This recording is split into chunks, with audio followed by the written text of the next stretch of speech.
জয় শ্রীকৃষ্ণ। রাধে রাধে বন্ধুরা, কেমন আছো সবাই? আশা করি ভগবানের কৃপায় তোমরা সবাই অনেক অনেক ভালো আছো। আর আমি আর আমার গোপাল সোনাও খুব ভালো আছি। তো বন্ধুরা, আজ আবার একটা নতুন ভিডিও নিয়ে তোমাদের মাঝে হাজির হলাম। খুব ছোট্ট একটা ভিডিও, তোমরা সবাই দেখবে, আশা করি ভালো লাগবে।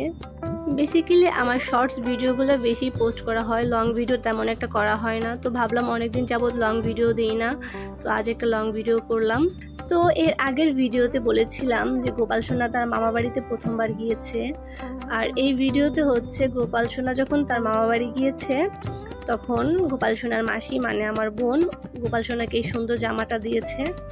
তোমরা অনেকে ভাববে হয়তো আমার আপন কোনো বোন কিনা, আসলে ও হচ্ছে আমার কাকাতো বোন। তো ওর আমার গোপালের প্রতি অনেক ভালোবাসা, তো গোপাল সোনাকে জামাটা উপহার দিল। তো গোপাল সোনাকে জামাটা পরিয়ে কি সুন্দর লাগছে, তোমরা তো দেখতেই পাচ্ছ কতটা মানিয়েছে। আর বোন গোপাল সোনাকে ছান করিয়ে দিয়েছে। ছান করানোর পরে গোপাল সোনাকে ফুল দিয়ে মালা গেঁথে দিয়েছে, তারপরে ফল দিয়ে ভোগ দিয়েছে। আর গোপাল সোনাকে ফুল দিয়ে সাজানোর পরে যে ওকে কত সুন্দর লাগছে তা তো তোমরা দেখতেই পাচ্ছ। গোপাল সোনাকে এত সুন্দর একটা জামা উপহার দেওয়ার জন্য তোকে অনেক অনেক ধন্যবাদ বোন। তো বেসিক্যালি গোপাল সোনাকে যে ফুল দিয়ে মালা গেঁথে দিয়েছি এই ফুলগুলোর নাম হচ্ছে হাজারি গোলাপ ফুল। আর এই ফুল পুজোতে ব্যবহার করা যায় না, তাই এই ফুল দিয়ে ওকে সুন্দর করে সাজিয়ে দিয়েছিলাম মালা গেঁথে।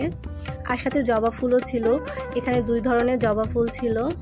আর 2টা ফুল দিয়ে গোপালের কানের দুলও আমরা বানিয়ে দিয়েছিলাম। আর দেখো গোপালকে কি মিষ্টি লাগছে, চোখই ফেরানো যাচ্ছে না গোপালের থেকে।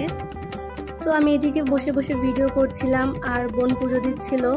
তারপর বোন গোপালকে প্রসাদ খাইয়ে দিচ্ছিল। প্রসাদে ছিল তরমুজ, তারপরে ছিল আপেল, মালটা, কলা।